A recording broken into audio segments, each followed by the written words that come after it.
안녕하세요. 저는 경기도에 사는 30대 중반 여성입니다.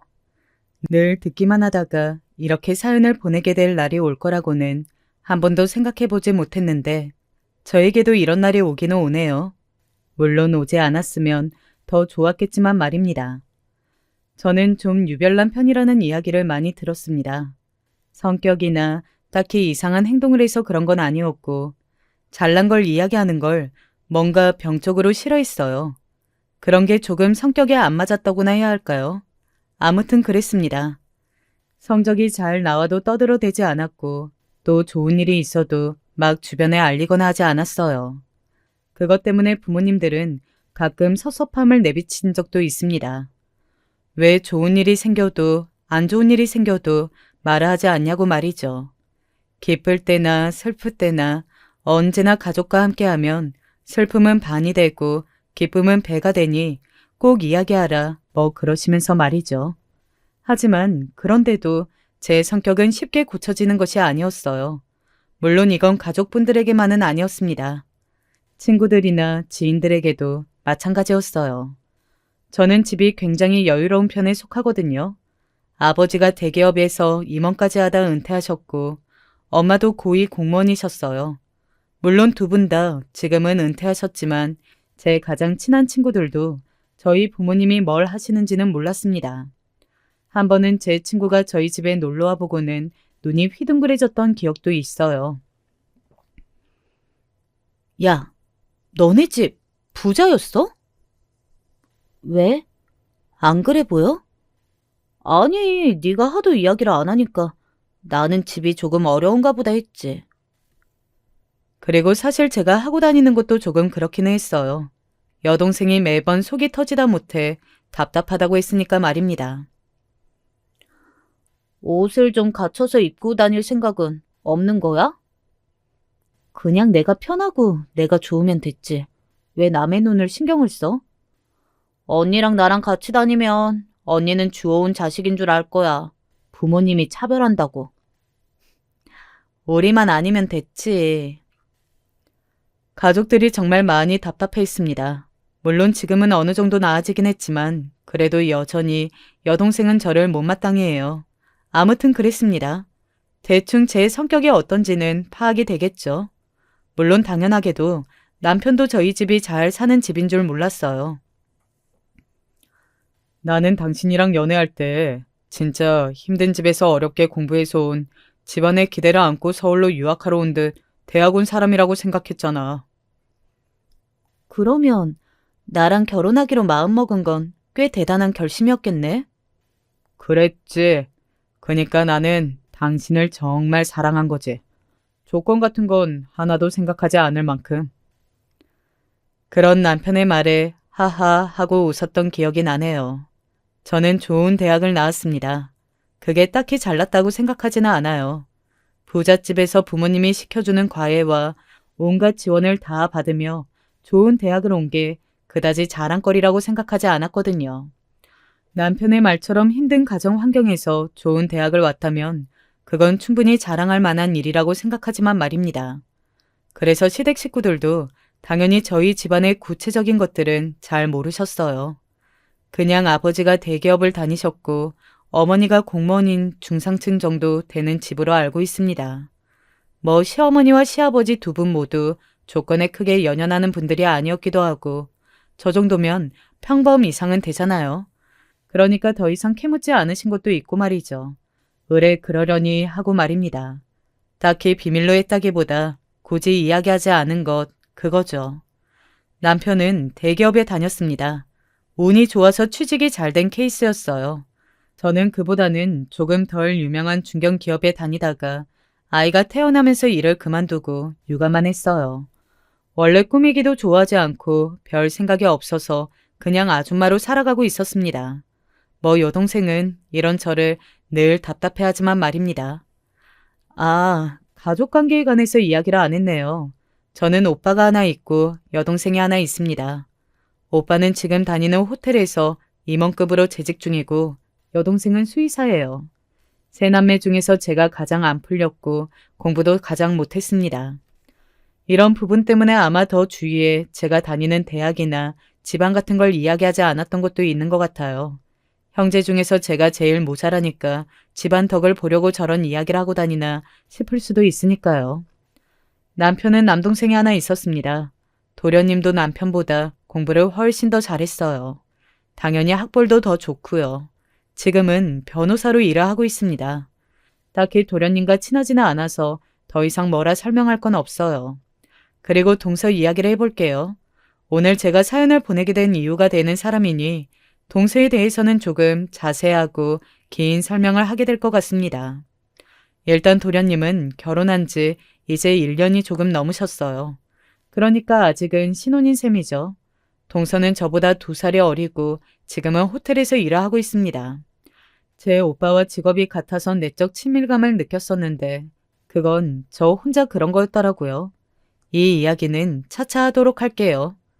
아무튼 동서는 처음 인사 오던 날부터 어딘가 묘하게 사람을 무시하는 듯 굴었어요.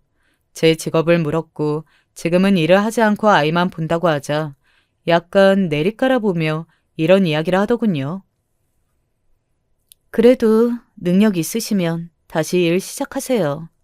저는 집에서 애만 본다고 늘어져 있는 아줌마들 잘 이해가 안 가거든요. 자기 일 열심히 하면 멋있잖아요?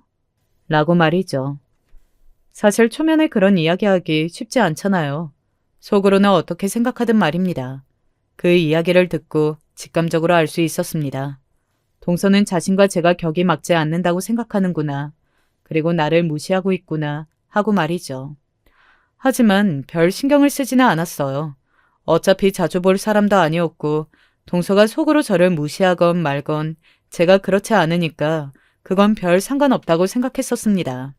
그런데 그렇게 무신경하고 묻어난 저도 기분이 나쁠 만큼 동서는 노골적이었어요. 이번에 어머님 생신 때 호텔 가서 밥 먹을까요? 호텔? 무슨 호텔? 무슨 호텔이라고 하면 형님이 아세요? 제가 그 말에 순간 인상을 확 찌푸렸어요. 하지만 동서는 그런 제 표정을 보고도 아랑곳하지 않았습니다. 호텔에서 식사는 해보신 적 있긴 해요? 있지. 왜 없어? 형님이 다니는 그런 호텔 말고요. 내가 다니는 그런 호텔이 뭔데? 뭐 관광지에 많은 3성, 4성급 호텔들 말이에요. 1박에 20만 원이면 제일 좋은 방인 뭐 그런? 아, 정말 그 노골적이고 재수없는 무시성 발언에 우리 부모님이 뭘 하시는지 사실은 너네 친정보다 우리 집이 훨씬 더 부자고 내 동생은 무슨 일을 하고 우리 오빠는 사실 네가 다니는 호텔의 임원이다 하는 이야기를 다 하고 싶었어요. 왜? 다 하지. 너무 유치하잖아. 그렇게 나오는데 내가 더 잘 산다 하는 건. 무슨 초등학생 싸움도 아니고 우리 가족이 더 잘났네 어쩌네 하는 거 진짜 내 성격이랑 안 맞아. 당신도 참 대단해. 나 같으면 그 무시당하기 싫어서라도 이야기한다. 생각해봐. 그렇게 말하면 내 앞에서 노골적으로 나를 무시하진 않을 수 있어도 속으로는 그 잘난 집안에서 태어나서 그러고 있나 하면서 더 무시할걸. 그런가? 나는 그게 더 싫어. 그렇게 일부러 숨기지는 않았지만 굳이 말하지 않은 나날들이 계속되었습니다. 물론 동생의 무시도 말이죠. 어머니 생신 선물로 뭐 하실 거예요? 현금 드리는 게 제일 좋지 않나? 저는 첫 생신이라 현금만 딸랑 드리기는 뭐해서. 형님은 어머니 첫 생신 때 뭐 하셨는데요? 여행 갔던 것 같은데? 근교로. 펜션 같은 거 빌려서요? 엄청 소박하네요. 뭘 해도 형님이 처음 했던 것보다는 제가 낫겠네요. 그 말에 기분이 이상하더군요. 저를 무시하면서도 왜 그렇게 제가 하는 것들에 신경을 쓰는지 싶어서요. 그래서 제가 물었습니다. 나보다 꼭 나아야 해? 제가 형님보다 훨씬 잘 사는 걸 다 아시는데 형님보다 못하면 그렇잖아요. 그런데 뭐 대충 들어보니 뭘 해도 형님보다는 낫겠어요. 그 말에 기분이 팍 나빠져서 조금 띠껍게 말했던 것 같긴 해요. 돈만 많이 쓴다고 다 좋은 건 아니야. 그런 제 말을 듣던 동서가 픽 비웃듯 웃으며 이렇게 말했습니다. 꼭 돈 없는 사람들이 정성, 노력, 이런 이야기들을 많이 하곤 하죠. 그런데 그거 아세요? 돈이 정성이고 노력이에요. 그것보다 더한 정성은 없어요.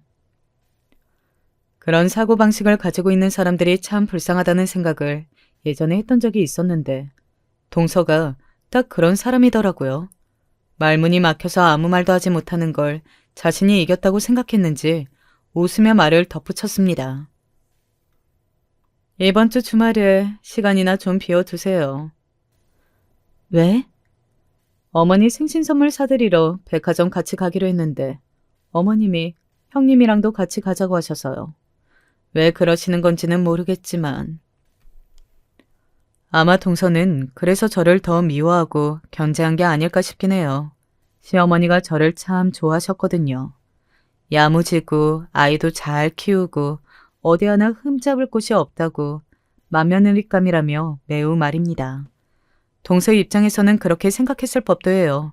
왜 자신이 더 물리적으로 잘하고 애교도 많이 부리고 하는데 형님만 예뻐라 하냐고 말이죠. 그래서 그 질투심에 저에게 더 못되게 굴었던 것 같기도 합니다. 물론 그렇다고 해도 사람을 그렇게 노골적으로 무시하는 건 굉장히 잘못된 행동이긴 하지만 말이에요. 아무튼 그렇게 시어머니와 저 그리고 동서 이렇게 세 사람의 백화점 쇼핑이 있던 날이었습니다. 제가 돈을 안 써서 그렇지 보는 눈이 없는 건 아니거든요. 당연하죠. 어린 시절 자라온 환경도 있고 엄마와 여동생이 쇼핑하거나 하는 것들을 즐겨했기 때문에 따라다니면서 보고 들은 게 있었으니까요. 게다가 아직도 여동생은 저를 데리고 쇼핑을 종종 다녔고 말입니다. 어떻게든 저를 바꿔보겠다는 야심찬 꿈을 꾸면서 말이죠.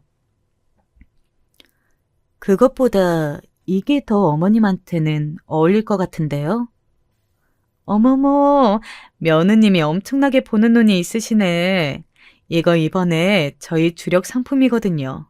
그리고 디자인도 연령대 안 가리고 다 들 수 있게 나온 가방이라 원래 구하기 힘든데 오늘 딱 물건이 들어와서 운이 좋게 보신 거예요. 그니까 제가 어디 가면 그런 소리 많이 들어요.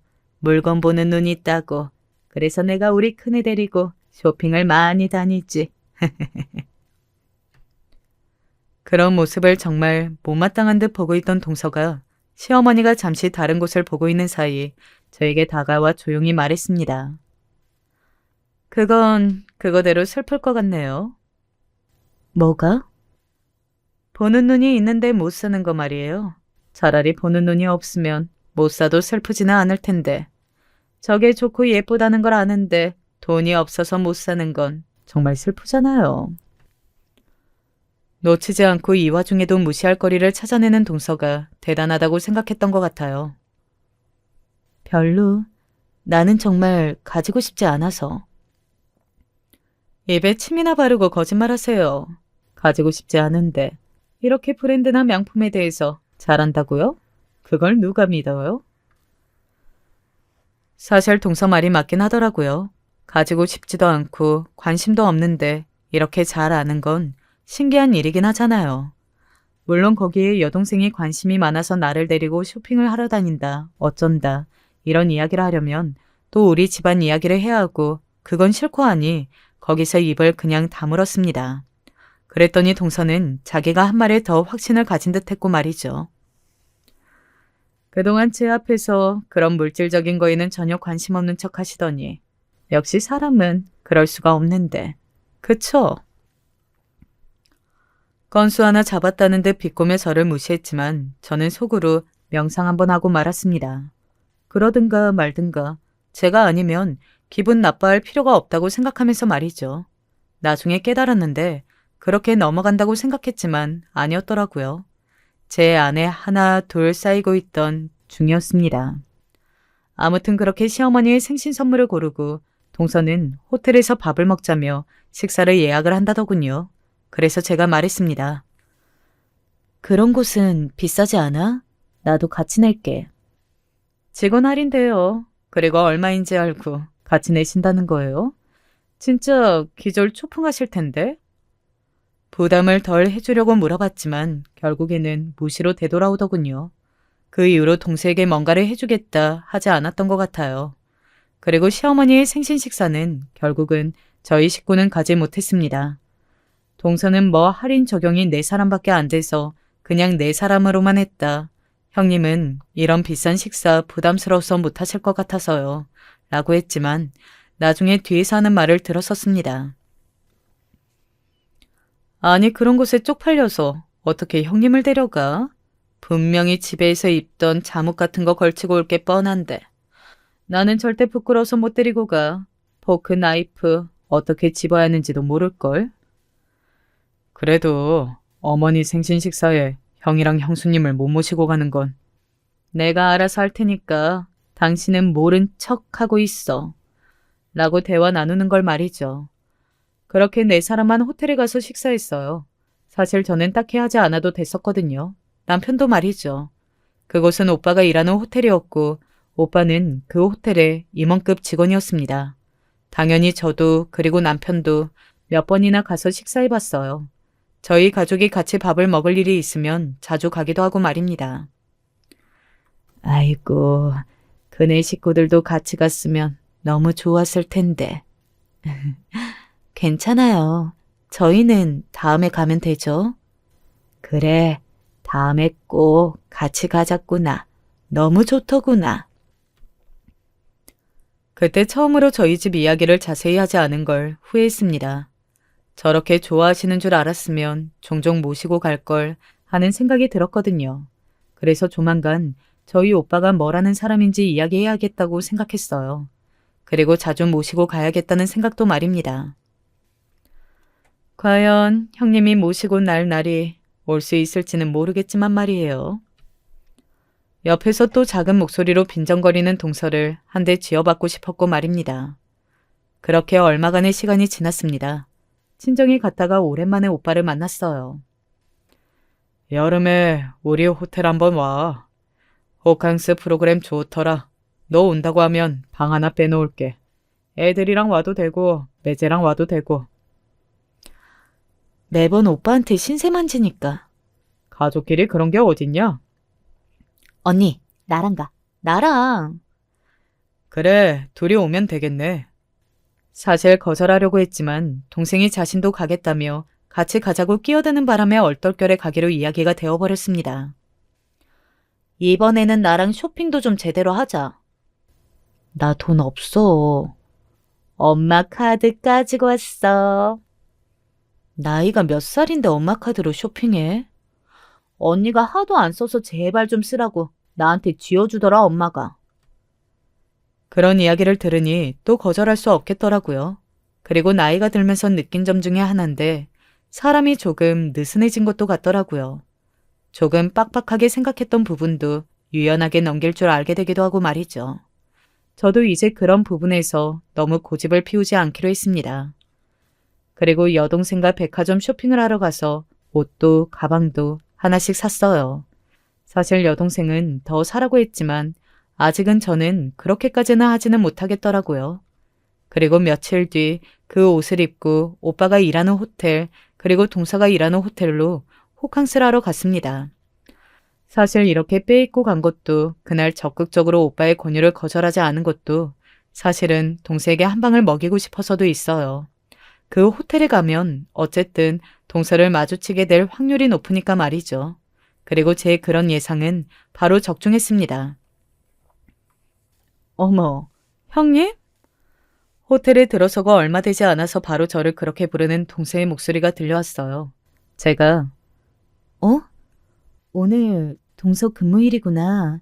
이렇게 마주치게 될 줄은 몰랐네. 사실 마주치게 될 걸로 생각하고 왔지만 모른 척했습니다. 동서는 저를 아래 위로 훑어봤어요. 동서의 그런 눈길을 옆에서 여동생이 못마땅한 듯 바라보고 있었습니다. 여동생은 대충 들어서 알고 있긴 했거든요. 동서가 어떤 사람인지 말이죠. 형님이 여긴 어떻게 오셨어요? 동서가 네가 여길 왜 해? 라는 얼굴과 말투로 저에게 물었어요. 여동생이 욱하는 게 느껴졌지만 가만히 손을 잡았습니다. 그러지 말라고 말이죠. 나 여동생이랑 호캉스 하러 왔어. 동서는 그제야 제 옆에 있는 여동생을 보더군요. 그리고는 굉장히 예의 없는 몸짓으로 까딱 고개만 숙였습니다. 보통 그런 자리에서 사돈을 보게 되면 예의를 갖춰서 인사를 하고 자기를 소개하는 게 보통이잖아요. 동서는 그러지 않았어요. 뭐 그럴 거라고 애초에 기대도 하지 않았지만 말입니다. 형님이 여길 호캉스를요? 혹시 저희 호캉스 프로그램으로 오신 거예요? 오빠에게 전해 듣기로는 이 호텔의 호캉스 프로그램이 몇백이 한다고 들었거든요. 그런데도 예약이 정말 빨리 찬다며 요즘 사람들 돈 잘 쓴다고요. 아마 그 금액을 알고 제가 거기에 올 리가 없다고 생각했겠죠. 저희 그 대답에 동서가 순간 굳었습니다. 여긴 너무 비싸서 형님 예전에 받았던 월급은커녕 형님 팔아도 안 될 텐데요. 순간 제가 뭘 잘못 들었나 했습니다. 아마 동서는 순간적으로 머리에서 생각만 한 말을 그대로 뱉어낸 걸 거예요. 평소에는 그 정도로 막말하지는 않았으니까요. 아마 본인도 놀라고 그럴 리가 없고 그러다 보니 나온 말이겠죠. 뭐 기본적으로 저를 굉장히 무시하니까 할 수 있는 말이긴 했지만 말입니다. 지금 뭐라고 했어요? 저보다 여동생이 굉장히 많이 화가 난 듯 보였어요. 엄청나게 낮은 목소리로 동서에게 물었습니다. 동서도 여동생의 그런 목소리와 표정을 보고 순간 움찔한 듯 보였어요. 그리고 본인도 본인이 너무 나갔다는 걸 알고 있다는 듯한 표정이긴 했습니다. 여기는 손님한테 이렇게 막말해도 되는 거예요? 여기 지배인은 어딨어? 여동생이 가만히 있지 않겠다는 듯 목소리를 조금 높이자 동서는 상당히 당황한 듯 보였습니다. 평소에 제가 하던 것과는 완전히 다른 대응을 하는 여동생이 말이죠. 제 여동생이 절대 참지 않은 사람이었거든요. 아니, 그게 형님이라 저도 모르게. 형님한테는 그런 말을 해도 되는 거고요? 그리고 지금 우리는 이 호텔에 손님으로 온 건데? 뭐? 손님한테 자신을 팔아도 못 올 곳이라고? 제정신이에요, 지금? 지배인 당장 불러와요. 나 이대로는 못 넘어가니까. 여동생의 그 단호함에 동서는 우물쭈물하다가 금방 다시 표정 관리를 하더군요. 제가 말 실수한 부분은 인정하지만 가족끼리 이렇게 일을 크게 만들 일인가 싶네요. 필요할 때만 가족이라고 말하는 게 웃겨서 제가 헛웃음을 지었더니 동서가 저를 슬쩍 노려보더군요. 그것도 웃겼습니다. 본인이 잘못해놓고 누가 누굴 노려보는 건지 싶은 마음에 말이죠. 아니, 너무 뻔뻔하네. 여동생이 너무 화가 나서 소리를 지르려고 할 때였습니다. 아이고, 오셨습니까? 오랜만이시네요. 원래 아는 얼굴인 이 호텔의 지배인이 저희를 향해 꾸벅 인사를 해왔습니다. 동서는 순간 너무 놀라서 그 자리에서 굳었고 말이죠. 아니, 어떻게 아는 사이냐고 묻고 싶었겠죠. 말을 다 하지는 못했지만 말입니다. 동서는 엄청나게 당황해서 어찌할 바를 모르더군요. 그때였습니다. 여동생이 내려온 직원에게 이야기했어요. 여기는 직원 교육을 제대로 안 시키나 봐요? 여동생의 그 말에 지배인은 놀라서 무슨 일이시냐 물었고 동서는 사색이 되었어요. 아니, 어떻게 된 게 직원이 손님한테 먼저 시비를 걸고 막말해요, 에? 뭔가 오해가 있으신 것 같은데. 동서가 당황해서 여동생을 막으려던 찰나였습니다. 여기 있었어? 뒤에서 오빠의 목소리가 들려왔어요. 이사님, 나오셨습니까? 네, 오늘 동생들이 온다고 해서 내가 안내해 주려고 내려왔어요. 두 사람은 다 본인 일 봐요. 동생들은 내가 챙길 테니까. 영문을 모르는 오빠가 저희를 챙기겠다며 동서와 지배인을 돌려보내려고 하더군요. 그런 오빠를 막아 세우려는 여동생을 제가 말렸습니다. 여기서 일이 커지는 건 저도 원하지 않았거든요. 사람이 많은 호텔 로비이기도 했고 또 여긴 오빠의 직장이잖아요. 오빠는 저희 둘의 그런 행동에 영문을 몰라 했지만 이내 동서와 지배인이 사라지고 제가 아무 말 하지 않으니 그냥 별일 아닌가 보다 하더군요. 방에 도착하자마자 여동생이 가방을 휙 집어던지며 말했습니다. 아니, 말로 듣던 것보다 훨씬 더 싸가지가 없잖아. 됐어. 이제 안 그러겠지 뭐. 언니는 분하지도 않아? 저런 건 버릇을 싹 고쳐놔야 한다고. 이제 본인이 알아서 눈치 잘 보겠지 뭐. 하지만 여동생은 그대로 그만둘 생각이 없었던 모양이더라고요. 오빠에게 부탁해 저희 객실을 동서가 담당하게 했습니다. 그 호캉스 프로그램은 시간마다 어떤 프로그램이 있다고 안내하는 직원과 때마다 룸 서비스를 가져다주는 직원이 있었거든요. 야, 그러지 마. 나도 불편해. 이렇게 해야 정신을 제대로 차린다니까. 시간이 조금 지난 뒤 동서가 찾아왔어요. 마사지 받으실 시간인데 안내해 드릴까요? 조금 전과는 완전히 달라진 공손한 태도로 말입니다. 아까랑은 완전 다른 사람이 됐네요. 동생이 동서를 앞에 두고 빈정거렸지만 동서는 아무 말도 하지 못하고 그저 어색하게 웃기만 했어요. 뭐 그럴 수밖에 없긴 했겠죠. 거기서 뭘 더 할 수 있었겠어요. 그리고 이동하는 길에 저에게 잠시 따로 이야기할 수 있겠냐고 하더군요. 무슨 이야기를 할지 궁금하기도 했고 딱히 거절할 이유도 없었기 때문에 그러자고 했습니다. 왜 그동안 이야기 안 하셨어요? 저희 호텔 이사님이 오빠신 거 말이에요. 굳이 이야기해야 할 필요가 없는 걸로 생각했어. 왜 이야기할 필요가 없어요? 저희 호텔 임원이신데. 가족들이 누군지 이야기했다가 곤란한 부탁을 받은 적도 많았고 또 괜히 그런 거 알려서 누군가가 내 눈치 보게 만들기도 싫었고. 동서는 가만히 제 말을 듣고 있었습니다. 뭔가 굉장히 마음에 안 드는 눈치였지만 평소 같으면 뭐라 했을 말도 삼키는 것 같아 보이긴 했어요. 아마 성질대로 못해서 분통이 터지긴 했을 겁니다. 그동안 좀 우스우셨겠어요? 뭐가? 제가 호텔에서 일한다 어쩐다 잘난 척하는 거나 형님 집안이 잘 사는 집인 줄도 모르고 그 앞에서 명품 자랑하고 그랬던 거 말이에요. 본인이 잘난 척하고 자랑했던 걸 알긴 아는구나. 그리고 그게 다분히 의도적이긴 했구나 하는 생각을 했었던 것 같아요. 그건 내가 그런 배경이 아니었어도 우습긴 했을 거야. 뭐라고요? 내가 더 가졌다는 이유 그거 하나만으로 남을 무시하거나 그 앞에서 자랑하거나 그걸로 잘났다고 뻐기는 건 그 누가 해도 우스운 행동이니까. 동서는 점점 화가 나는 듯 보였습니다.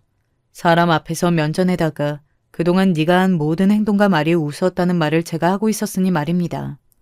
동서의 성격이라면 그럴만 하긴 했죠. 형님 책임도 조금 있으시긴 해요. 나? 내가 뭐? 그런 집안의 사람일 거라고는 전혀 생각이 들지 않게 행동하고 다니셨잖아요.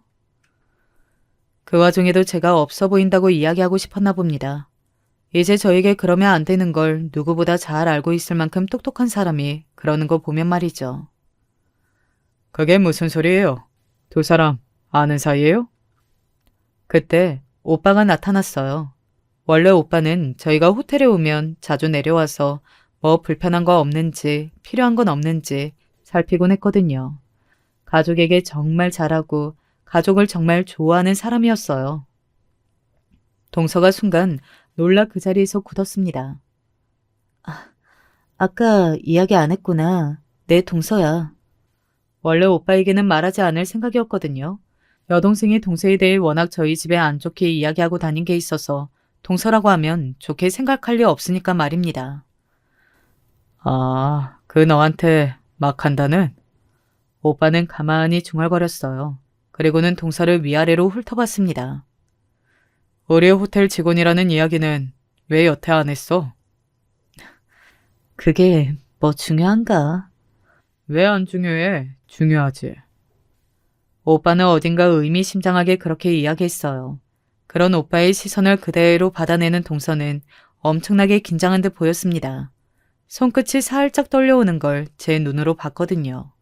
저는 웃으며 오빠에게 말했어요. 이제 알았으면 됐지 뭐. 오빠는 동서를 위아래로 훑어보다가 싸늘한 말투로 말했어요. 그만 볼일 봐요. 여긴 내가 알아서 할 테니. 저희에게 말할 때와는 완전히 다른 표정과 다른 말투로 말이죠. 정말 쌀쌀맞고 무서워서 왜 호텔에서 다들 오빠 말이라면 껌뻑하는지 알겠더라고요. 마치 다른 사람을 보는 것 같았습니다. 그리고 동서도 그 시선을 겁먹은 얼굴로 받아냈고 말이죠. 네, 알겠습니다. 그리고는 작게 그렇게 이야기하곤 사라졌어요. 동생은 왜 동서를 돌려보냈냐며 계속 옆에서 괴롭혀였어야 했는데 하고 안타까워했지만 제가 같은 사람이 될 필요는 없지 않냐고 동생을 설득했습니다. 그렇게 제 호캉스가 끝이 났어요. 물론 호캉스는 매우 즐거웠습니다. 스파도 하고 마사지도 받고 수영도 하고 오빠는 제 기분을 풀어주기 위해서 그랬던 건지 정말 신경을 많이 써줬어요. 그리고 그 이후에 호텔에서 지내는 동안 동서와 마주칠 일도 없었고 말이죠. 오빠가 조치한 건지 아니면 동서가 알아서 피한 건지 알 수는 없지만요. 그러고 동서는 한동안 연락이 없었습니다. 원래 평소에도 딱히 정말 연락할 일이 아니고서야 연락을 잘 하지 않기는 했지만 이번에는 먼저 연락이 와서 무슨 이야기라도 할 줄 알았거든요. 그런데 아무 연락이 없더라고요. 그래서 그냥 이렇게 아무 일이 없는 것처럼 넘어가나 보다. 대신 뭐 앞으로는 저한테 전과 같이 굴지는 못하겠지. 뭐 그 정도로 생각했습니다. 하지만 그런 생각을 한 지 며칠 되지 않아 동서는 바로 저에게 연락해왔어요. 한번 만나자고 말입니다. 그 이야기를 하는 동안 동서의 말투는 밝지는 않았던 것 같습니다. 동서는 저를 보자마자 무릎을 꿇더라고요. 갑자기 왜 이래? 제가 당황해서 동서의 팔을 잡았습니다. 그동안 정말 죄송했어요. 그러니까 제발 오빠분께 말씀 좀 잘 드려주세요. 듣자 하니 어떤 식으로 소문이 난 건지 동서가 호텔 안의 직원들에게 왕따 아닌 왕따를 당하고 있다더군요. 저희 오빠에게 밉보여서 출첵길도 막혔고 호텔 안에서 없는 취급을 당하고 있다고 말이죠. 괜찮은 집안, 좋은 대학, 늘 언제나 비단길 같은 꽃길만을 걸어왔던 동서는 자신을 향한 그런 시선이나 취급을 도저히 견뎌하지 못했습니다. 나중에 이야기를 듣기로는 딱히 뭐 대단한 차별이나 따돌림을 당한 것도 아니었다고 하더라고요. 남은 그렇게 잘만 괴롭혀놓고 자신을 향한 안 좋은 시선이나 대우는 하나도 참지 못하는 동서가 웃기긴 했어요. 내가 딱히 조치를 한 건 아니야. 그냥 몇 번 싸늘하게 굴었더니 다들 밑에서 알아서 그러나 본데 내가 그것까지 어떻게 해줄 수는 없지. 만약에 인제 와서 싸고 돌았다간 무슨 이야기가 어떻게 될지도 모르는 일이고. 동서와 만난 후 오빠에게 물었더니 오빠는 그렇게 이야기하더라고요. 그건 오빠의 말이 맞았습니다. 오빠가 따로 동서를 챙겨주라거나 그러지 말라고 말할 수도 없는 노릇이잖아요. 오빠는 임원이었고 만약에 그런 행동을 하면 무슨 이야기가 어떻게 돌지도 모르는 문제고 말입니다. 그러면 형님이 한 번만 저희 호텔에 오셔서 저랑 친한 것처럼 행동해 주시면 안 될까요?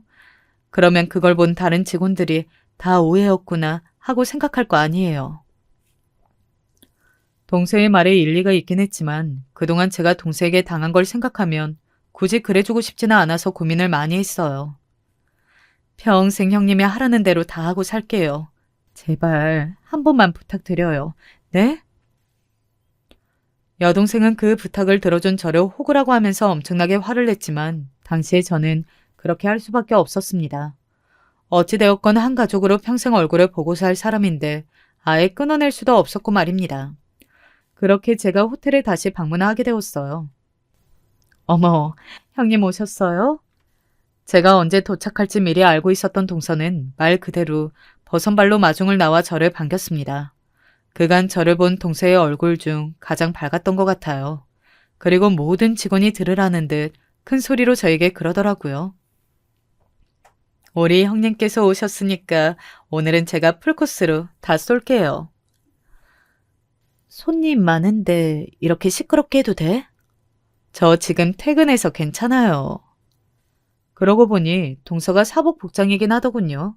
그렇게 로비에서 모든 직원이 들으라는 듯 크게 저에게 친한 척을 하고는 호텔 스카이 라운지에서 둘이 어색하게 밥을 먹었습니다.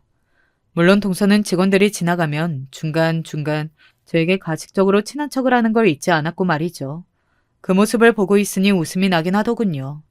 그러고 나서 호텔 생활을 하기가 편해진 건지 어떤 건지 동서는 조용해졌습니다. 오빠에게서 한번 연락이 온 적이 있어요. 네 동서랑 우리 호텔 스카이 라운지에서 밥 먹었다는 게 진짜야? 하도 죽겠다고 난리쳐서 그랬어. 참, 너도 속도 좋다 좋아. 그리고 그 이후로 동서는 정말 저에게 잘했어요. 물론 진심은 아니었겠지만 말입니다. 너희 둘 요즘 사이가 좋아 보이는구나. 이 사건에 대해서 아무것도 알지 못하는 시어머니는 저희의 요즘 모습을 보고 그저 좋아하실 뿐입니다. 뭐 그러면 된 거죠. 뭐 굳이 모든 일을 다 알 필요도 없고 말입니다. 그리고 시간이 또 지나 다음 시어머니 생신이 다가왔습니다. 올해는 네가 쏜다고 해. 우리 호텔에서 시댁 식구들 다 모시고 와. 오빠가 풀코스로 다 쏠 테니까. 굳이 그러지 않아도 돼. 오빠가 동생 기 한번 살려주려고 그런다. 그니까 모시고 와. 식구들한테는 네가 대접하는 걸로 하고. 몇 번이나 거절했지만 오빠는 한사코 그렇게 하라고 하더군요. 이미 예약을 다 해놨다면서 말이죠. 그래서 결국은 그렇게 하기로 했습니다. 아이고, 그 호텔 엄청나게 좋고 엄청나게 비싸던데 그네가 무리하는 거 아니냐? 오빠의 정확한 직업을 모르는 시어머니가 그렇게 말씀하셨어요. 그 이야기를 가만히 듣던 동서가 살짝 제 눈치를 보더니 거들더군요. 형님이 하실 수 있으니 하신 거겠죠. 이미 예약 다 하셨다는데 저희는 가서 기분 좋게 먹고 와요. 미안해서 그렇지. 그러실 필요 없어요.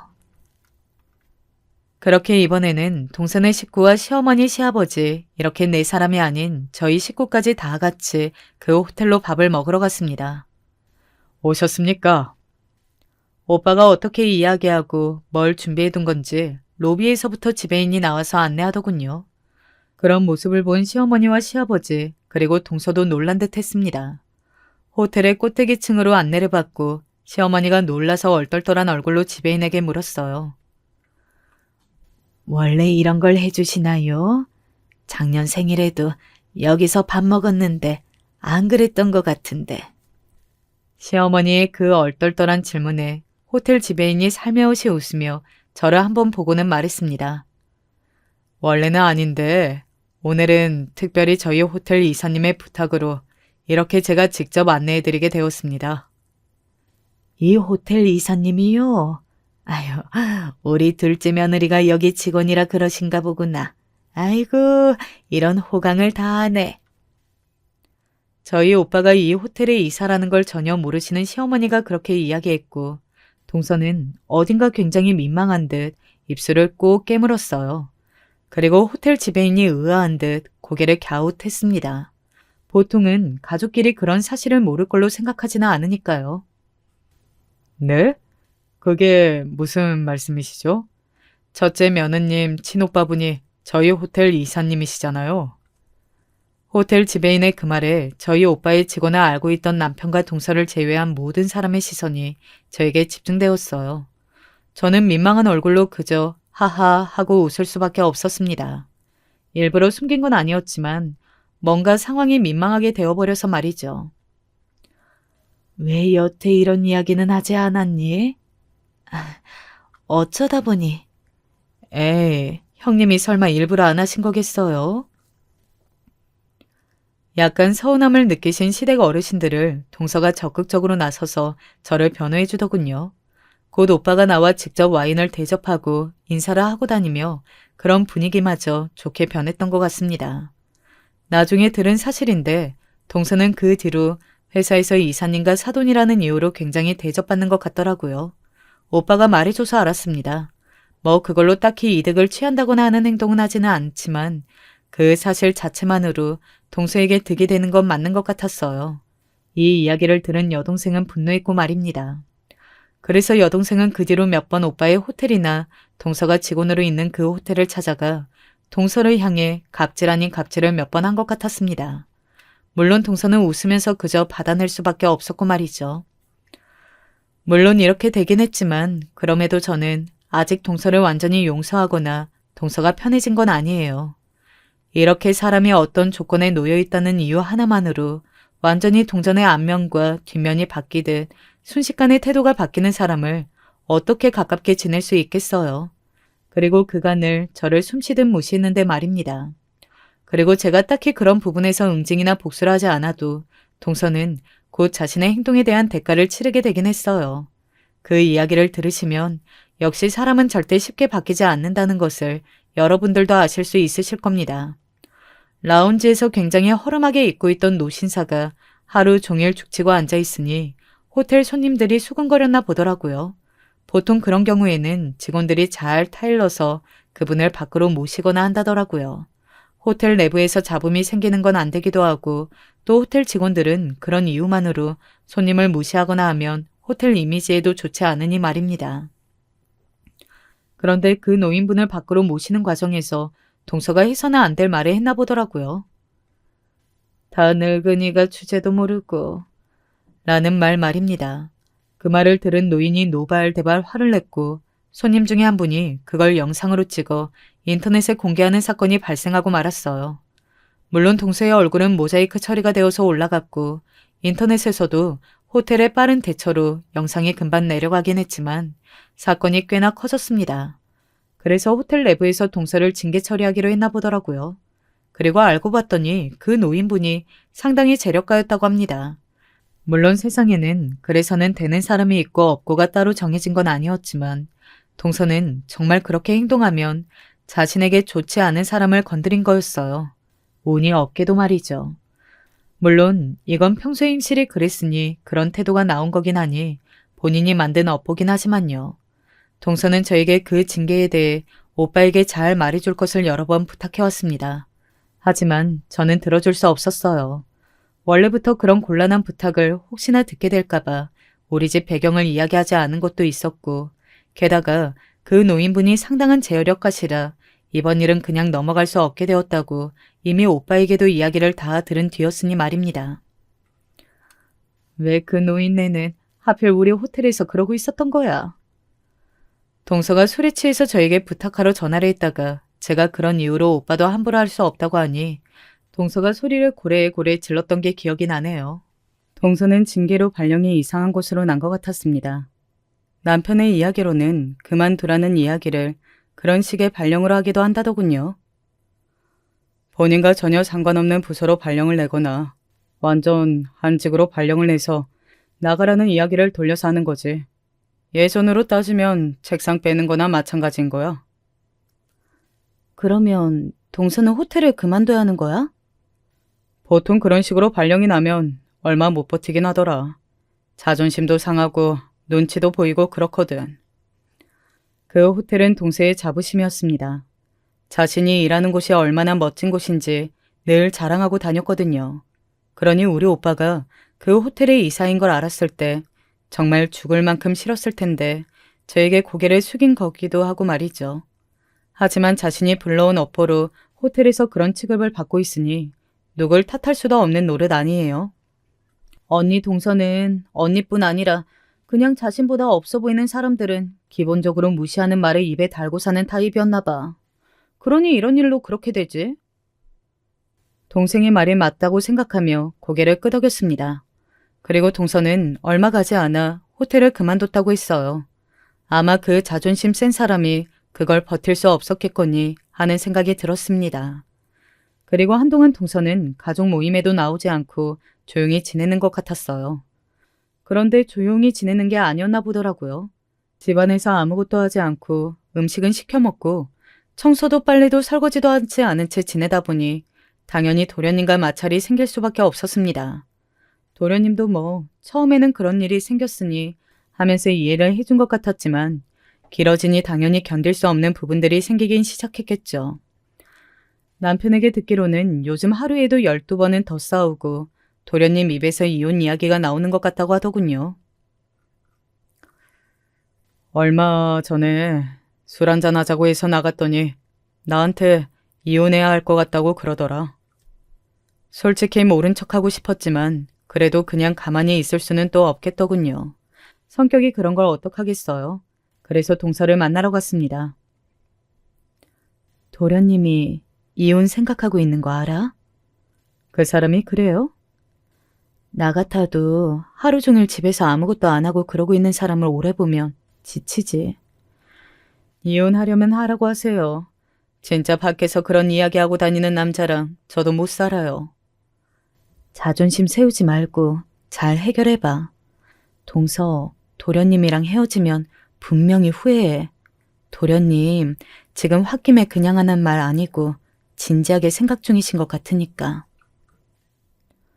동서는 저에게 그러려면 그러라고 해라면서 큰 소리를 뻥뻥 쳤지만 뒤로는 전혀 괜찮지 않은 것 같았습니다. 그 이후로 조금씩 달라지기 시작했다는 이야기를 또 남편을 통해 들었거든요. 요즘은 그래서 봉합해보려고 양쪽 다 노력 중인 것 같더라고요. 도련님도 그래서 아직은 동서에 대한 마음이 조금 남아있으니 그러시는 걸 걸로 생각합니다. 생각해보면 동서의 이 모든 불행은 죄다 입에서 시작된 거예요. 누군가 자신보다 못하다는 이유 하나만으로 그 사람을 무시한 듯한 말과 행동을 너무 아무렇지 않게 한 거에 다 파생된 일들이니 말입니다. 말을 그렇게 하지 않고 누군가를 자신보다 못하다는 이유 하나만으로 무시하지만 않았어도 지금 자신이 그토록 좋아하는 그 호텔에 아직 일을 하고 있었겠죠. 도련님과의 이런 일도 없었을 테고 말입니다. 물론 남들에게 비참한 기분을 주기 때문에 그래서 안 되는 게 1순위이긴 하지만 본인을 위해서라도 그런 행동은 하지 말아야 한다는 교훈을 얻게 된 것 같아요. 뭐 그런 교훈을 따로 얻지 않아도 저는 동서처럼 행동하고 생각하는 사람은 아니지만 말입니다. 어쩌다 보니 말이 너무 구구절절 길어졌네요. 동서의 최근 근황까지 이야기하려다 보니 이렇게 길어진 게 된 것 같아요. 원래는 호텔 사건만 이야기하려고 했는데 말입니다. 이 이야기로 누군가는 얻어가는 게 있었으면 좋겠어요. 자신을 위해서라도 남을 무시하면 안 된다는 교훈 말입니다. 긴 이야기 들어주셔서 감사합니다. 요즘 다시 감기가 엄청나게 유행이라고 하더라고요. 다들 늘 건강 조심하세요. 저는 뭔가 일이 주변에 생기면 꽤 영향을 받고 오래도록 그 잔상을 떨쳐내지 못하는 타입이라 가끔 메모해두기도 하고 누군가에게 말하며 꼭 털어놔야 해요. 꼭 그래서 그런 건 아니지만 이렇게 사람 많은 곳에 제 얘기를 한 번쯤 해보고 싶더라고요. 그렇다 보니 한두 마디 적게 되었고 일이 점점 커지면서 사연도 보내게 되었어요. 친구에게 종종 말했더니 꼭 한번 어디건 보내라고 하더라고요.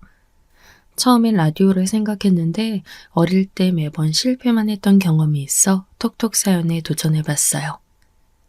전 결혼한 지 이제 8년 차 되었고요. 예쁜 딸과 아들이 하나씩 있어요. 그리고 무척 사랑하는 여동생이 하나 있고요. 당연히 남편도 있고 가족을 꾸리면서 잘 살아가고 있는데요. 사실 저에게는 옛날부터 주변에 말하기 껄끄러웠던 부분이 하나 있어요. 그게 콤플렉스가 되어 같이 학교 다니던 친구들에게도 말을 못했고 언제나 화제에서 소외되어 있어 자존감도 떨어졌답니다. 이유인즉슨 전 부모님이 안 계신 고아예요. 저와 여동생은 매우 어릴 때 시골 고아원에 맡겨져 자라게 되었어요. 그리고 각자 떨어져 나오는 시기가 달라서 조금 고생하긴 했지만 그래도 우리 둘은 여전히 끈끈하게 이어져 있었고요. 세상에 우리 둘밖에 없다 보니 여동생은 저를 엄마처럼 따랐고 저는 엄마의 사랑도 받아본 적 없는 주제에 그걸 흉내내겠답시고 엄청 노력했죠. 언니, 난 언니가 엄마 같아. 언니 놔두고 먼저 결혼하고 그러면 안 돼? 난 평생 언니랑 같이 살 거야. 이러면서 저를 종종걸음으로 따라다니는 여동생을 보고 있자면 마냥 제 처지를 슬퍼할 수만 없었답니다. 전 고아원을 나와 사회에서 일을 해보고 그리고 간간히 여기서 친구들을 만나고 직장 동료들과 관계를 맺으면서 알게 된 희한한 사실이 있어요. 바로 어떤 가정에서 자라난다고 하면 꼭 다들 행복한 건 아니라는 거예요. 내가 어엿한 성인으로서 자립할 때까지 엄마 아빠가 살아서 옆에 같이 있어서 지원을 해주고 있다지만 그렇다고 해서 무조건 다 행복한 건 아니구나. 가족이란 것도 여러 가지 모습이 있구나. 이런 거 말이죠. 참 단편적이고 어린 생각이지만 엄마 아빠가 있으면 애들은 무조건 다 잘 자라고 만족하는 줄 알았거든요. 그런데 자라면서 보니 중간에 이혼하는 가정도 있고 엄마나 아빠 둘 중 하나가 문제를 일으켜 폭력을 당한다거나 하여간 자기 부모님 중 하나를 절실히 미워하는 애들이 있었어요. 제 중학교 때 친구 여정이가 그랬는데 초기엔 그 친구의 말을 믿지 않았어요. 다 배부른 소리라고 생각했기에 남몰래 혼자 이 친구를 꽤나 미워했답니다. 우리 엄마 아빠 진짜 짜증나. 아빠는 진짜 왜 맨날 그따위인지 모르겠어. 맨날 돈 없다고 엄마한테 소리 지르고 때리고. 아빠 진짜 없어졌으면 좋겠어. 어떻게 저런 말을 할까? 아빠 있다고 엄마랑 둘 다 같이 잘 살고 있다고 자랑하는 건가 싶어 너무 안이 꼽고 싫었죠. 그런데 그러고 몇 달 지나서 여름에 하복으로 교복을 갈아입게 되었는데 짧은 반팔 교복 셔츠 아래로 여정이의 팔은 엉망이 되어 있는 거예요. 저는 무심결에 물었죠. 목이 물린 거야? 팔이 왜 그래? 엄청 얼룩덜룩하네? 별 생각 없이 물었는데 여정이 역시 별 생각 없는 듯 대답했는데요. 듣고 저는 입이 딱 벌어져서 인상을 찌푸리게 되었어요. 주말에 아빠한테 골프채로 맞아서 이래. 하여간 엄마가 이제 하복 입는다고 어떡할 거냐고 난리쳤는데 눈 꿈쩍 안 하고 때리더라. 미친 것 같아. 이런 얘기를 듣고 나니 세상엔 꽤나 많은 가정이 있고 제각각 모습이 있고 엄마 아빠랑 같이 사는 애들도 여러 가지 문제를 안고 산다는 걸 체감하게 되었죠. 그런가 하면 제 고아원 생활도 평범치는 않았어요. 원장 선생님은 좋은 사람인 것 같아 보이는 인상이었지만 외부에서 온 사람들을 대할 때나 우리들 그리고 여기 선생님 대할 때 아주 태도가 달랐어요. 딱히 학대를 했다거나 폭력하고 뭘 뺐거나 그러진 않았지만 무척 정이 없고 애들을 안 좋아한다는 걸 알 수 있었죠. 게다가 절 돌봐주시던 좋은 선생님이 계셨는데 그 선생님이 원장과의 싸움에서 이기지 못하고 그만두신 거예요. 정말 엄마의 품이 뭔지 저를 따뜻하게 품어주던 선생님이었는데 말이죠. 그때 저는 더 겉돌게 되었고 어른들 간에 일어나는 상황까지 눈치채고 기죽은 채 자라게 되었어요. 간간히 원장님은 저랑 마주치면 웃긴 하지만 전혀 애정이나 뭐가 느껴지지 않더라고요. 가끔 자기 자식들을 데려왔는데 그때 느낀 서늘함과 비참함은 이루 말할 수 없었어요. 엄마, 나 이거 가져가도 돼? 빵 맛있겠다. 그래, 희정아. 그거랑 이거 초콜릿도 가져가고 이따가 집에 가서 밥 먹고 먹어. 아싸, 오빠한테 말하지 마. 내가 먼저 가져간다. 이렇게 평범하게 엄마와 자녀들이 나누는 대화를 우리들 앞에 하고 있으니 그걸 보며 저는 속으로 더더욱 부모를 향한 사랑이 고파 견딜 수 없었어요.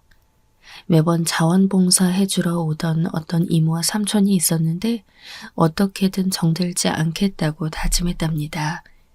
왜냐하면 어린 시절부터 경험해온 결과 이런 분들은 나중에 배가 불러오고 자기 아기가 생기면 서서히 발길을 끊거든요. 절 무척 예뻐하던 이모가 임신을 해서 선물을 들고 왔을 때 저도 모르게 울면서 막 주먹질하며 저리 가라고 이모 밉다고 울었던 게 생각나요. 훨씬 어릴 때였지만 그때 주방 뒤쪽으로 끌려가 무서운 선생님께 얼마나 뺨을 맞았는지 그때 트라우마가 저에게는 엄청 컸던 거예요.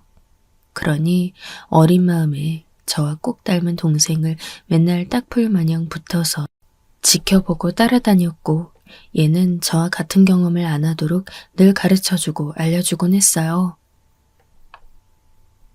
예진아, 언니 말 잘 들어야 돼. 저 선생님은 밥 많이 먹으면 아주 싫어해. 우리가 덜 먹어야 자기가 많이 먹는단 말이야.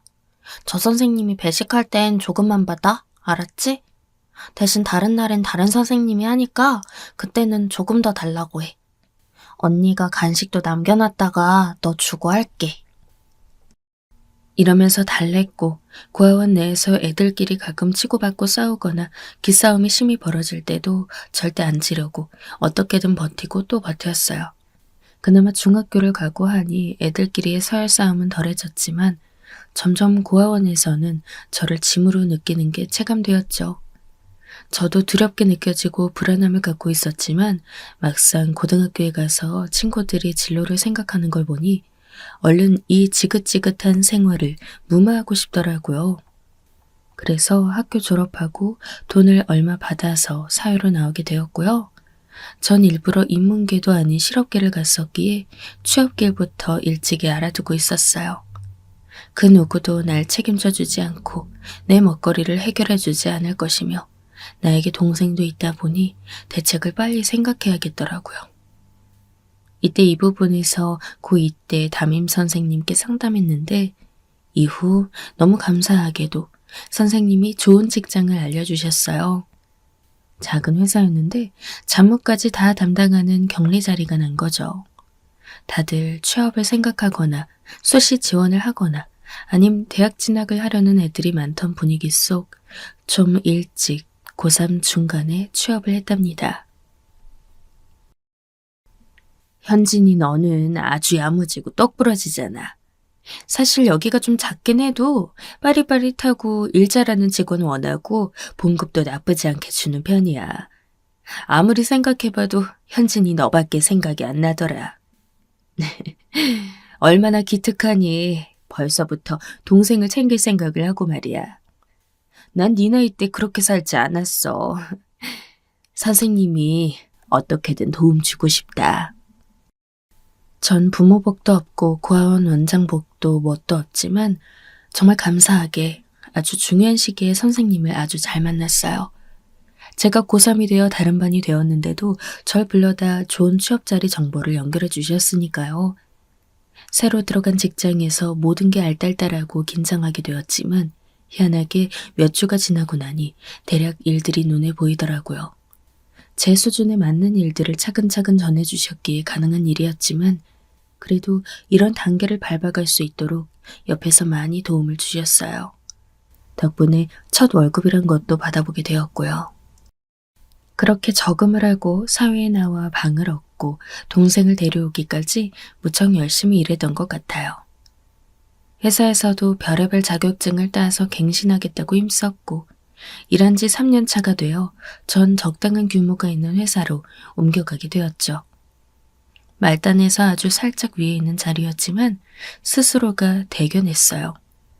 그렇게 조금씩 성장하고 있음을 느끼며 여러모로 세상이 믿을 건 나 자신밖에 없다고 느꼈죠. 근데 이때 너무도 빠르게 결혼하게 된 거예요.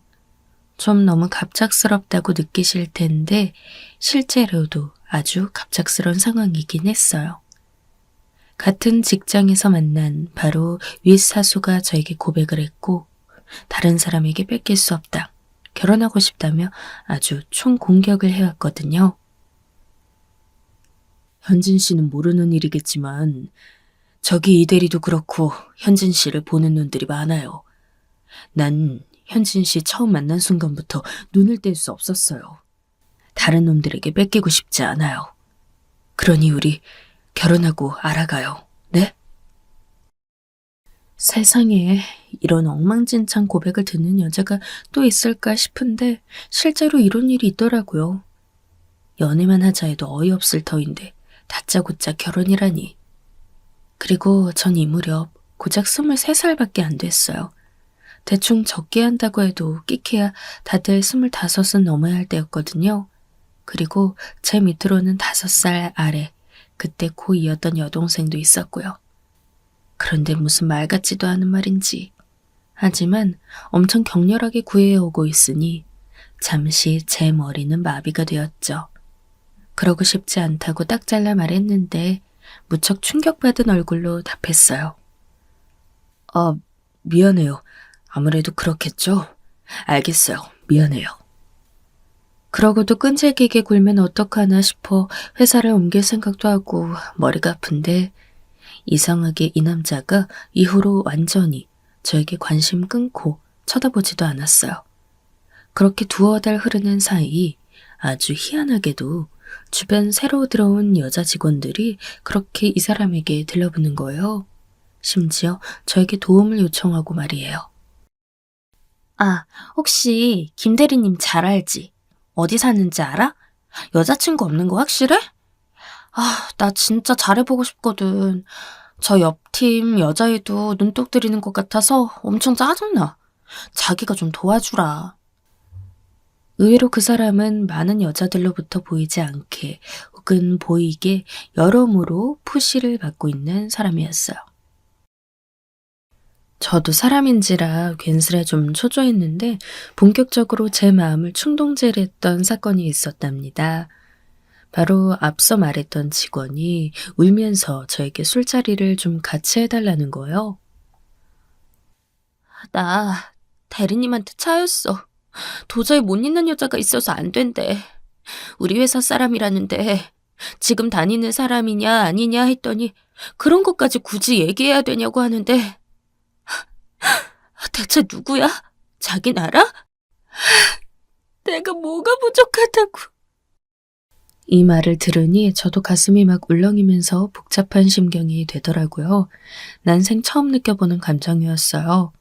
어찌어찌 술자리를 같이 해주고 돌아왔지만 여러모로 애매한 이 마음을 가눌 수 없는데 한 몇 주 지나도록 그 사람이 출장 가서 눈앞에 안 보이니 마음이 애타더라고요.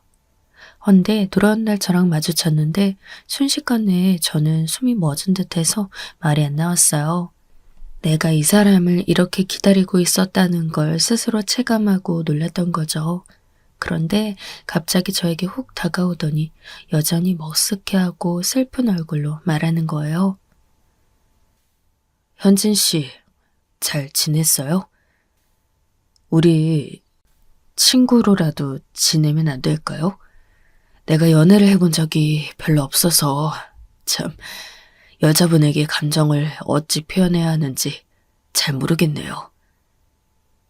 이렇게 말하는데 전 참기가 힘들어서 결국 터뜨려버렸지 뭐예요. 아니요, 저도 좋아해요. 왜 그리 멍청하게 말했는지 하필이면 표현해도 다른 말을 하면서 좀 돌아갈 수도 있는데 갑작스럽게 이렇게 말해버린 거예요. 이 사람은 눈이 찢어질 듯 커지면서 충격을 받은 듯 했고 일사천리로 연애를 건너뛰어 결혼까지 진행해버리게 된 거죠. 다시 생각해도 웃기고 당시 저랑 가장 친했던 친구는 모든 과정을 다 알고 있었기에 뭐 시트콤이냐고 놀렸어요. 하지만 정말 말도 안 되게 우리는 그 뒤 4개월 만에 결혼하게 된 거예요. 남자친구로 지낸 시간은 4개월밖에 안 되고 결혼 연차는 이제 어느덧 8년 차에 접어들게 된 거죠. 당시 여동생에게 이해시키는 것도 아주 애를 먹었고 그러면서도 이 사람과 헤어지는 건 역시 상상하기 좀 힘들었어요. 내가 이렇게 마음이 깊어지다니 한편으론 너무 쉽게 결정하는 것 같아서 두려움도 많았고요. 그런데 예비 시아버님께 인사를 갔는데 많은 것들을 설명하고 나눠야 하는 이 자리가 참 거북하고 어려워 주눅 들어 있었거든요. 시어머님은 남편이 대학생이 될 무렵 암으로 돌아가셨고 아버님 혼자서 키워오셨다고 듣긴 했어요. 아무튼 어른을 만나게 된 자리에서 제 사정도 성장 배경도 말해야 하고 갑작스런 결혼 진행에 참 신경 쓸 게 많더라고요. 그렇게 돼서 전 고아원에서 자랐고요. 동생은 올해 초에 제가 데리고 나와서 같이 지내고 있는데 제가 나가면 동생은 혼자 지내겠다고 하더라고요. 아무튼 자리가 자리다 보니 저도 엄청 경직된 상태로 말했고 불편하게 있었는데 예비 시아버님은 우리 남편과 아주 똑같은 얼굴을 하고 말씀하시는 거예요. 그런데 참 이상하죠. 남편에게도 느껴본 적 없는 푸근함과 편안한 기분을 그때 느꼈지 뭐예요. 그래서 정말 내가 결혼하긴 하겠구나 이런 실감을 하게 된 거죠. 그래요. 둘이 너무 힘들게 살았겠어요.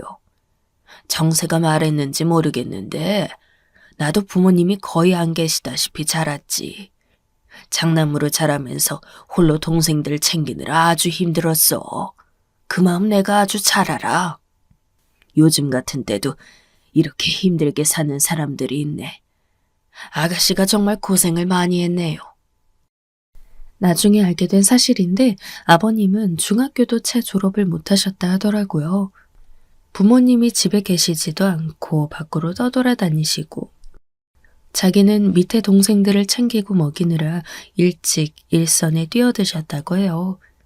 6.25가 끝나고 한참 지나서 태어나셨는데 그때는 다 가난한 때라 그런지 다들 넉넉지 않았고요. 공부도 하고 싶었지만 장남으로서 도저히 그럴 형편이 안 되었다고 하시더군요. 그런데도 열심히 혼자 일하시고 자립하시고 그렇게 재산을 일궈온 케이스였어요. 헌데 그 안에도 좀 안타까운 사연이 있었어요. 막내 동생이 많이 아팠지. 정세 막내 작은아빠 말이야. 20살 되던 해에 결핵으로 죽었어. 그때 아무것도 해줄 수 없었지.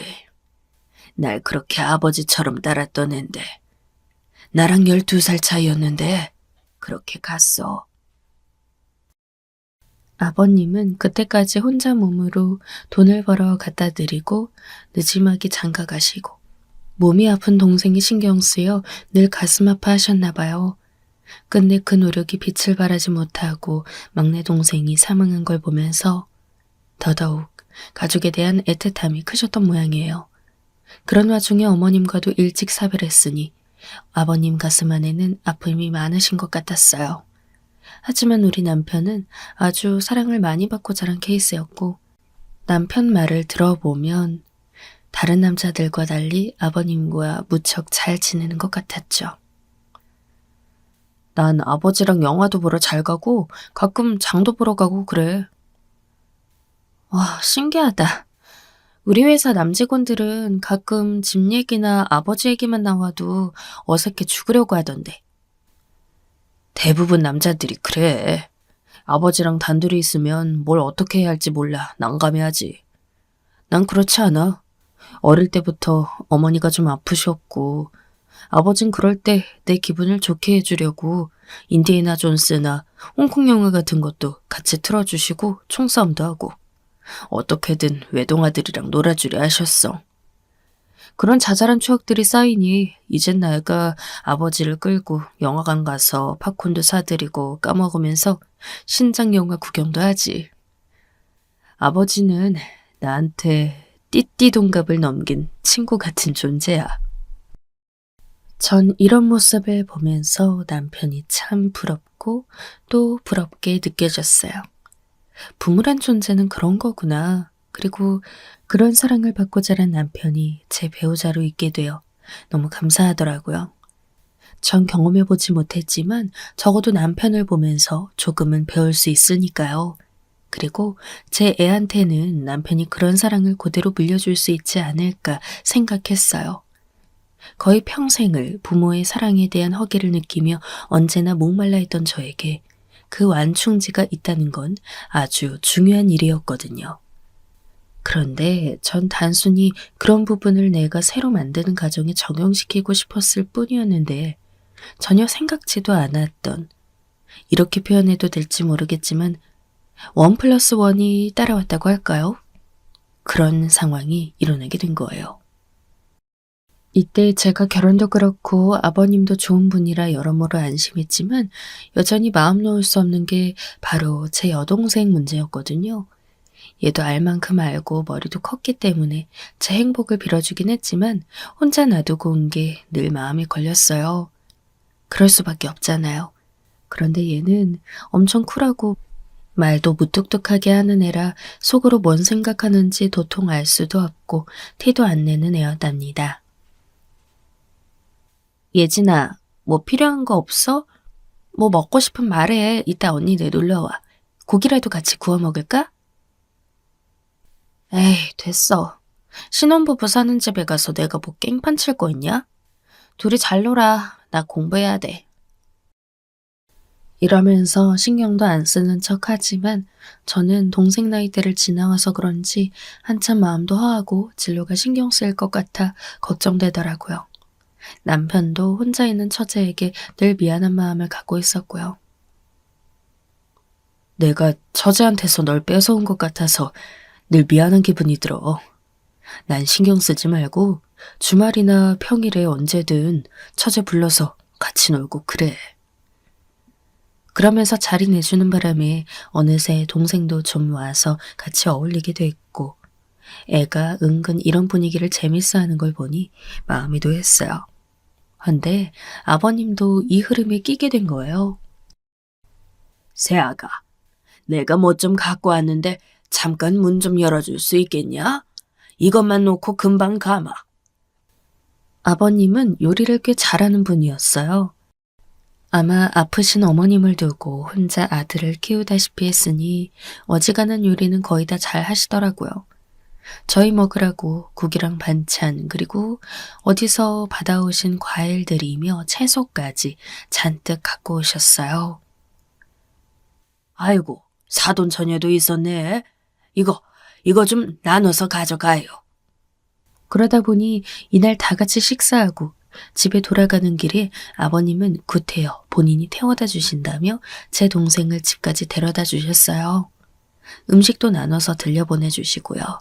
그래놓고 동생이 저한테 전화했는데 순간 약간 눈물 날 것 같더라고요. 언니네 아버님 진짜 좋으신 분 같아.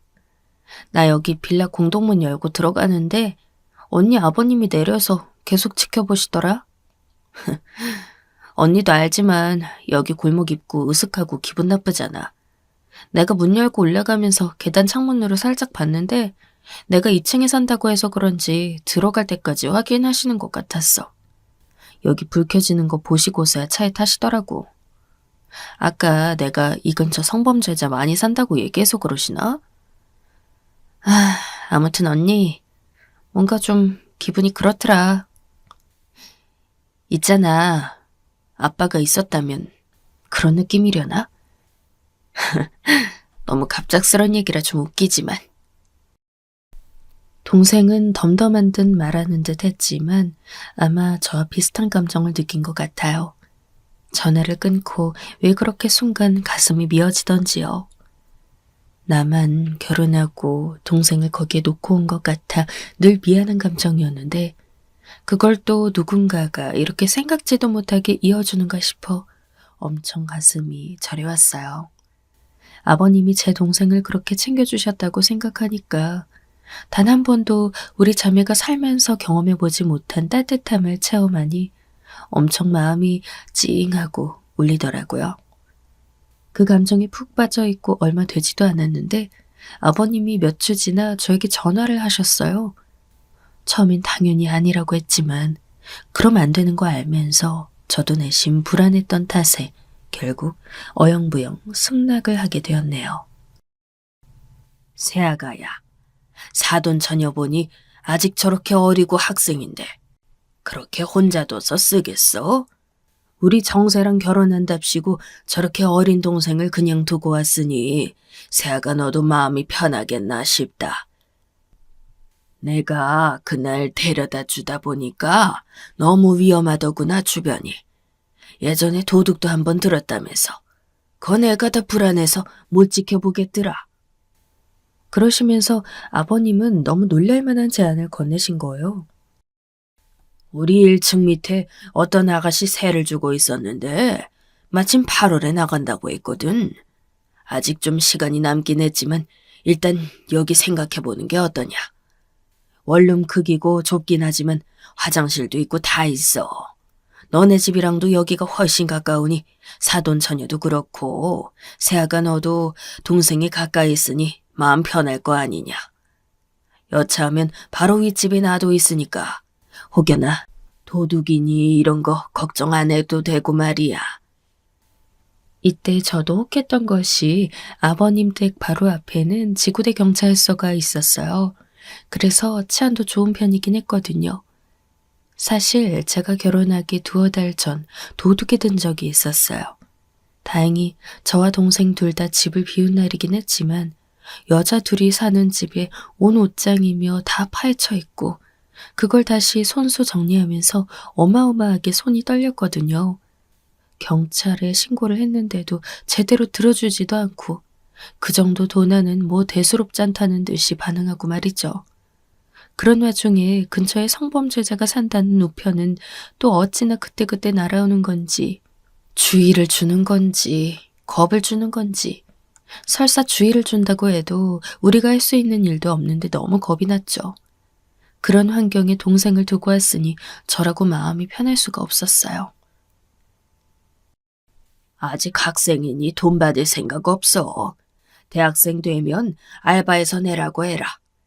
월세야 낼 능력이 되면 내가 어련히 알아서 말해준다 하고. 정모하면 네가 매달 과일이나 몇만 원어치 사주라. 얼마나 마음이 크게 위안이 되던지 정말 눈을 지그시 감고 얼마나 아버님께 감사하다고 인사했는지 몰라요. 이후로 시기가 되어 이쪽으로 넘어오게 되었어요. 저희를 만만히 보던 집주인도 아버님이 나서서 같이 집 정리를 하고 있으니 부모님이 올라오셨냐고 움찔하긴 하더라고요. 그런데 거기서 아버님이 이렇게 말씀하는 거예요. 네, 아빠예요. 우리 딸들 그간 잘 봐주셔서 감사해요. 그렇게 말씀하시니 이전에 도둑 들었을 때도 대충 처리하고 외려 우리 탓만 하며 돈을 더 올리라는 둥 시비나 걸던 집주인 아저씨는 왜 말을 안 했냐며 괜히 당황하더군요. 이때 새삼 내 뒤에 어른이 있고 가족이 있다는 게 얼마나 힘이 다르게 느껴지는지 체감했어요. 그렇게 해서 옮겨간 뒤로도 아버님은 제 동생이 지하에 들어오게 되자 엄청 신경을 써두시더라고요. CCTV도 새삼스레 달아주시고 현관 입구에 남자 신발이 있어야 한다며 아버님 신발도 거기에 내려놔 주시고 말이죠. 괜찮다고 하는데도 조금이라도 신경을 더 써주고 싶어서 안타까워 하시는 거예요. 이제 위에 검으냐 아빠가 있다고 생각해라. 생각만 달리해도 기분 달라지잖아. 그렇지? 그 말에 왜 이렇게 하고 속에서 뭐가 훅 올라오던지요. 저만 그런 게 아니라 동생은 안경 쓴 눈으로 또렷하게 아버님을 쳐다보는데 눈 가장자리가 약간 빨개진 것 같더라고요. 야, 너 울어? 우냐? 뭐라는 거야? 너나 울지 마. 둘이 그러고 너스레를 떨 정도로 각자 다들 뭉클해졌어요.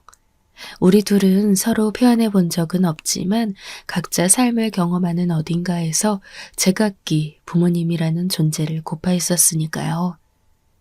아빠, 딸, 이런 단어들이 너무나 낯설게 느껴지면서도 왜 그렇게 새삼스레 듣기 좋고 꼭 쟁취해서 얻고 싶었는지 몰라요. 시간이 지나 그 다음에 전 임신을 했고 아기를 낳고 여동생은 자기 조카가 태어나던 해에 재수를 하게 되었답니다. 재수하게? 왜? 나도 다 생각이 있어서 하는 거야, 언니야. 알바하면서 재수할 거니까 걱정하지 마. 지금 상황상 어쩔 수가 없어. 사실 전 동생이라도 무난하게 대학을 갔으면 했는데 물론 그건 역시 학비가 필요하고 하지만 아무튼 고민이 너무 많았죠. 결혼할 때 동생 앞으로 자그마하게 적금을 오픈하긴 했지만 그건 1년치도 안 되어서 이러나 저러나 동생이 지속적으로 알바를 하긴 해야 했어요. 아무튼 재수한다고 하니 그것도 일을 하며 한다고 하니 저도 생각이 많아졌죠. 이제 막 태어난 우리 애기 돌보는 것도 정신이 없다 보니 크게 신경 써주지 못했어요. 아무렴 이제 자기가 할 일은 자기가 해야지 싶더군요. 남편도 무척 바빴고 저도 아기가 예민한 편이라 돌보면서 엄청 힘들었거든요. 그러다가 여동생은 다음에 대학에 붙었는데 자기가 원하던 학교에 가게 된 거라 다들 경사가 났었어요. 아버님 댁에 모여 고기도 구워 먹고 하며 신이 나 있던 와중에 이 기집애가 글쎄 그 얘기를 대학에 붙고 난 뒤에 했지 뭐예요. 어찌나 당황스럽던지요. 아, 그게 어쩔 수 없었어. 말하지 말라고 하셔서. 그래, 내가 말하지 말라고 했다. 공부만 해야 하는데 신경 쓰고 이러면 복잡하잖냐. 너한테 말 안 하고 조용히 공부했으니 붙었지. 말했으면 뭐라고 했을 텐데 공부 잘할 수 있었겠냐? 알고 보니 아버님이 글쎄 제 여동생이 재수학원 다니는 비용을 다 대주셨다는 거예요. 초반엔 얘가 재수하는지 모르고 계셨다가 나중에 반찬 갖다 주러 오셨다가 상황을 들으신 거죠. 그러니 그 다음 날부터 쭉 내내 학원비를 대주셨어요. 어떻게 알바하면서 공부를 하겠냐고 일단은 대학 가는 게 먼저라면서요. 아, 진짜 이렇게 너무 받기만 하는 것 같아 너무 죄송했고 제가 마음이 정말 불편해서 얼마 적금을 깨서 아버님께 드렸어요. 그런데 아버님은 손사래를 치며 계속 받지 않으시더라고요. 받을만 했으면 내가 받았겠지. 받은 셈 치자, 아가. 아, 그런 거 안 줘도 돼. 받을 생각이었음 주지도 않았어. 그러면서 별말 없이 그냥 말을 툭 끊어버리시니 더 얘기 드릴 틈도 없었어요.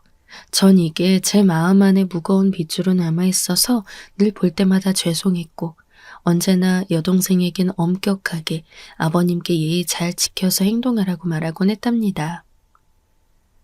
아버님이 잘해주시긴 하지만 그럴수록 더 잘해야 돼. 거기에 기대어 버릇없이 말하거나 당연하게 생각하면 진짜 최악인 거야. 너랑 난 엄마 아빠 없이 자랐으니까 그런 부분에서 더 잘해야 돼. 언니 너무 경직되어 있어. 그리고 나도 그런 것쯤은 잘 알아. 이미 전에 나한테 보태주시면서 말씀하셨단 말이야. 본인은 편하게 주고 싶다고. 너무 불편하게 받지 말라고 말이야. 구태여 도움이라 생각지 말라고 하셨어. 받는 것에도 익숙해져야 남한테 잘 줄 수 있다고 하셨다고.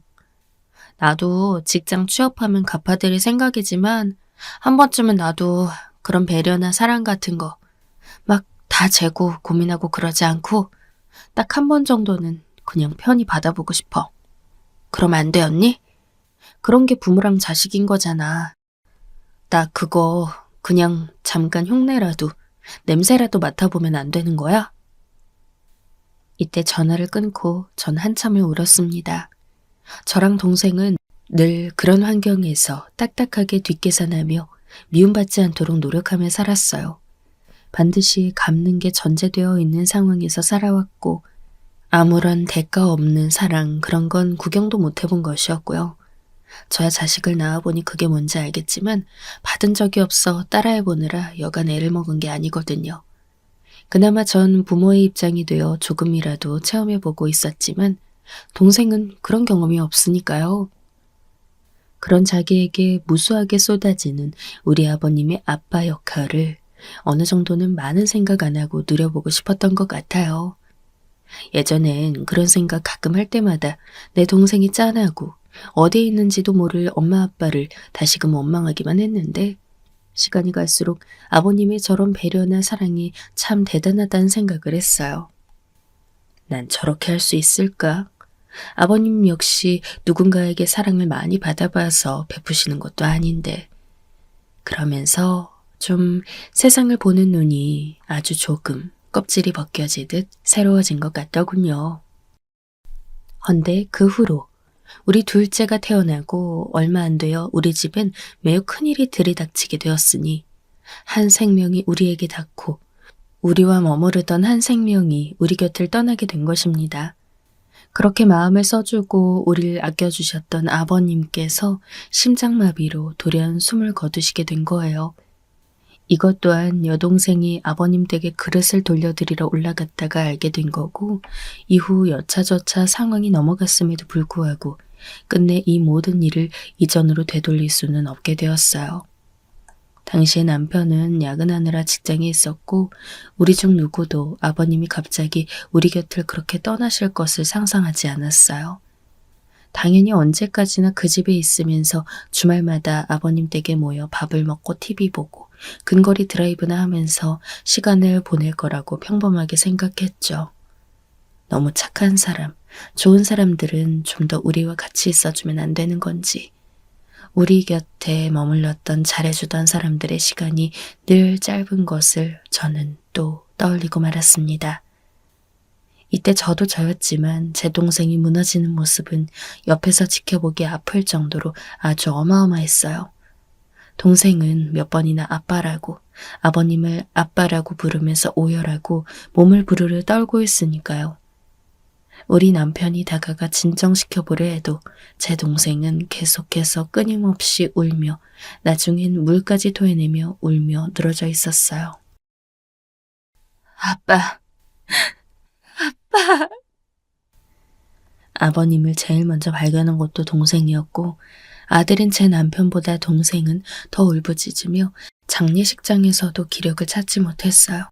남편도 많이 울었지만 동생은 그 몇 년간 처음으로 부모 같은 존재를 제대로 인식해서 그런지 아버님과 정이 무척 많이 들었던 모양이에요. 전 동생 하나만 바라보며 어떻게든 제 위에 있는 어른들의 존재를 그저 사다리처럼 타고 올라가려 했지만 동생은 늘 위에 있는 저나 사람들을 의지해가며 살아왔기 때문에 그 의미나 무게감이 더 컸겠죠. 게다가 고아원의 생활은 늘상 삭막했고 부모의 존재를 더 원할 수밖에 없는 사막 같은 환경이었으니 잘 억누르고 있다가도 그 얼음 같은 마음을 깨주신 아버님에 대한 정이 깊었나 봐요. 동생이 아버님을 아빠라고 부르는 장면은 저도 장례식장에서 난생 처음 봤어요. 동생 역시 직접적으로 불러본 적은 없었다고 하더군요. 이후 유산 처분할 때에도 우리는 적잖이 놀랐어요. 변호사를 통해 들은 내용으론 아버님께서는 제 동생에게 재산까지 남겨주신 거예요. 결혼할 때 혼수 비용으로 쓰라는 명목하였지만 무려 재산의 3분의 1을 동생 앞으로 돌려놓으셨어요. 결혼 안 해요, 그런 거. 동생은 엉엉 계속해서 울고 저도 남편도 계속해서 셋 다 울음을 그치지 못했죠. 이후 시간이 많이 지났고 제 동생은 여전히 결혼도 안 했어요. 사실 장례가 끝난 뒤 자기는 돈 벌 능력도 있고 원한다면 제 돈으로 시집 가겠다며 그 돈은 받지 않겠다고 하더군요. 남편은 아버지 마음이니 받아달라 했고 그런 남편을 보며 저도 동생이 했던 말을 인용해서 얘기했어요. 너가 그랬잖아. 그렇게 대가 없이 주는 사랑을 한 번은 그냥 받아보면 안 되냐고.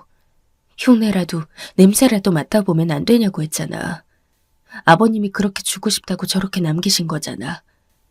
이걸 밀어내고 부담스러워하는 걸 보니 너도 결국은 나랑 자매고 둘이 어쩔 수 없이 닮아서 그러나 싶다. 그러다 침이 꼴깍 넘어가는 것과 동시에 저도 눈물이 나는 걸 참고 말했어요. 그래도 네가 했던 말을 생각해봐. 아버님이 돌아가실 상황까지 생각하면서 저렇게 남기신 거니까 그 마음 네가 받는 게 맞지 않겠어? 받고 잘 살면 되는 거야. 다른 사람들한테 너도 주면서 살라고. 우린 못 받아봐서 잘 줄 줄은 모르잖아. 너가 아버님을 경험한 건 여러모로 좋은 의미가 있을 거야. 주신 거니까 아주 감사한 마음으로 받고 사랑받은 느낌도 느껴보고 아버님이 너한테 주신 것처럼 너도 주면서 잘 살면 돼. 그래 보자, 예진아. 응? 저도 은연중에 왜 그런 소리가 나왔는지 모르겠는데 평소 생각하고 있던 것도 아닌데 어쩌다 그런 말이 튀어나왔던 걸까요? 이후로 우리는 여전히 열심히 살아가고 있고 동생은 어린이집을 차려서 운영하고 있어요. 그 지역 아파트 단지 내에 들어가 가정 어린이집을 차려 살고 있는데 옛날부터 아기들을 귀여워했고 복지 관련 일에 관심도 많았기 때문에 여러모로 잘 된 것 같아요. 이렇게 마무리를 지어도 되는지 모르겠지만 아무쪼록 감히 아버님이 주신 그 값없는 사랑이 동생을 통해서 여기저기로 잘 씨앗을 뿌리고 퍼져나갔으면 좋겠어요. 사랑을 받지 않았거나 사랑을 받고 자랐거나 누구나 사랑을 줄 수 있다는 걸 그저 행동하면 된다는 걸 우리에게 경험시켜 주신 아버님께 다시 한번 깊이 감사와 사랑을 함께 보내드리는 바입니다.